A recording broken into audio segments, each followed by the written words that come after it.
ಎಲ್ರಿಗೂ ನಮಸ್ಕಾರ. ನಮ್ಮ ಡ್ರೀಮ್ ಕರ್ನಾಟಕ ಯೂಟ್ಯೂಬ್ ಚಾನಲ್ಗೆ ಸ್ವಾಗತ. ನಾನು ನವೀನ್ ಕುಮಾರ್. ಯೂಟ್ಯೂಬ್ನ ಇದು ನನ್ನ ಮೊದಲನೇ ವಿಡಿಯೋ. ದಯವಿಟ್ಟು ಯಾರು ವಿಡಿಯೋ ನೋಡ್ತಿದ್ರೆ ಸಬ್ಸ್ಕ್ರೈಬ್ ಮಾಡ್ಕೊಳ್ಳಿ, ಹಾಗೆ ಬೆಲ್ಲಕ್ಕೆ ಕ್ಲಿಕ್ ಮಾಡಿ. ನನ್ನ ಹೊಸ ಪ್ರಯತ್ನಕ್ಕೆ ಸಪೋರ್ಟ್ ಮಾಡಿ. ಉದ್ದೇಶ ಏನೂ ಇಲ್ಲ, ಯೂಟ್ಯೂಬ್ದು ಇದು ನನ್ನ ಮೊದಲನೇ ವಿಡಿಯೋ ಆಗಿರೋದ್ರಿಂದ ನಮ್ಮ ಬಗ್ಗೆ, ನಮ್ಮ ಚಾನಲ್ ಬಗ್ಗೆ ನಿಮಗೆ ಮಾಹಿತಿ ಕೊಡೋಣಕ್ಕೋಸ್ಕರ ವಿಡಿಯೋ ಮಾಡ್ತಾ ಇರೋದು. ಈ ಚಾನಲ್ ಯಾವ್ಯಾವ ಥರ ವಿಡಿಯೋ ಬರುತ್ತೆ, ಏನು ಪರ್ಪಸ್ ಇರುತ್ತೆ ಅನ್ನೋಕ್ಕೋಸ್ಕರ ನಿಮಗೆ ವಿಡಿಯೋ ಮಾಡ್ತಾ ಇರೋದು. ಈ ಚಾನಲಿಗೆ ಬಂದು ಮೂವಿ ರಿಲೇಟೆಡು ಹಾಗೂ ಕ್ರಿಕೆಟು ಮತ್ತು ಕೆಲವು ಸಂದರ್ಶನಗಳು ಕೂಡ ಬರುತ್ತೆ ಅಂತ ಹೇಳ್ತಾ, ಮೂವಿನ ಥಿಯೇಟ್ರ್ ಎಕ್ಸ್ಪೀರಿಯೆನ್ಸ್ ಮಾಡಿ ಆನೆಸ್ಟು ರಿವ್ಯೂ ಮಾಡ್ತೀನಿ. ಹಾಗೂ ಕ್ರಿಕೆಟ್ ಇರ್ಬೋದು, ಕೆಲವು ಇಂಪಾರ್ಟೆಂಟ್ ಸಂದರ್ಶನಗಳು ಕೂಡ ಮಾಡ್ತೀನಿ ಅಂತ ಹೇಳ್ತಾ, ಇವತ್ತು ರಾಕಿಂಗ್ ಸ್ಟಾರ್ ಎಸ್ ಸರ್ದು ಬರ್ತ್ಡೇ ಇದೆ.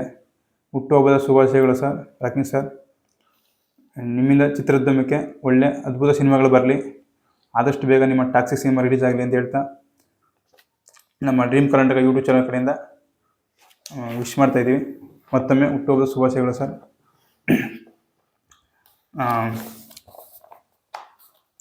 ಆಲ್ರೆಡಿ ಹೇಳಿದ್ದೀನಿ, ಚಾನಲ್ ನೇಮ್ ಬಂದು ಡ್ರೀಮ್ ಕರ್ನಾಟಕ ಅಂತ ಇಟ್ಟಿದ್ದೀನಿ. ಏನಕ್ಕೆ ಇಟ್ಟೆ ಏನು ಅಂತ ನಿಮಗೆ ನೆಕ್ಸ್ಟ್ ಹೋಯ್ತಾ ಹೇಳ್ತೀನಿ. ನಂದೇ ಒಂದೆರಡು ಲೈನ್ ಹಾಕಿದ್ದೀನಿ ಮೇಲ್ಗಡೆ ಬ್ಯಾನರಲ್ಲಿ, ಓದ್ತೀನಿ ನೋಡಿ ಏನಂತ. ಪ್ರೀತಿಯ ವೀಕ್ಷಕ ಪ್ರಭುಗಳಿಗೆ ನಮ್ಮ ಪ್ರೀತಿಯ ನಮನಗಳು ಅಂತ ಹಾಕಿದ್ದೀನಿ.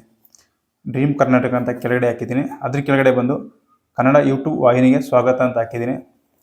ನಾನು 2 ಲೈನ್ ಬರೆದಿದ್ದೀನಿ, ಅದನ್ನು ಕೂಡ ಆ್ಯಡ್ ಮಾಡಿದ್ದೀನಿ. ಓದ್ತೀನಿ ನೋಡಿ. ಆಸೆ ದೊಡ್ಡದು, ಆದರೆ ದೇವರು ಕೊಟ್ಟಿರುವ ಆಯಸ್ಸು ಚಿಕ್ಕದು.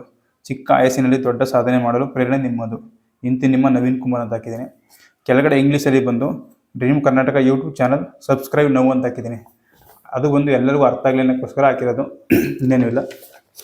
ದಯವಿಟ್ಟು ಯಾರೇ ವಿಡಿಯೋ ನೋಡ್ತಿದ್ರು ಸಬ್ಸ್ಕ್ರೈಬ್ ಮಾಡ್ಕೊಳ್ಳಿ, ಹಾಗೆ ಶೇರ್ ಮಾಡಿ, ಲೈಕ್ ಮಾಡಿ, ಕಮೆಂಟ್ ಮಾಡಿ ಅಂತ ಹೇಳ್ತಾ, ನಮ್ಮ ಯೂಟ್ಯೂಬ್ ಚಾನಲ್ಗೆ ಸಪೋರ್ಟ್ ಮಾಡಿ. ಏನೇ ಹೊಸ ವಿಷಯಗಳಿದ್ರೂ ಆದಷ್ಟು ನಿಮಗೆ ತಲುಪಿಸೋಂಥ ಕೆಲಸ ನಮ್ಮ ಡ್ರೀಮ್ ಕರ್ನಾಟಕ ಯೂಟ್ಯೂಬ್ ಚಾನಲ್ ಮುಖಾಂತರ ಅಂತ ಹೇಳ್ತಾ, ಇಲ್ಲಿಗೆ ನಾನು ವಿಡಿಯೋ ಮುಗಿಸ್ತಾ ಇದ್ದೀನಿ. ನಮಸ್ಕಾರ.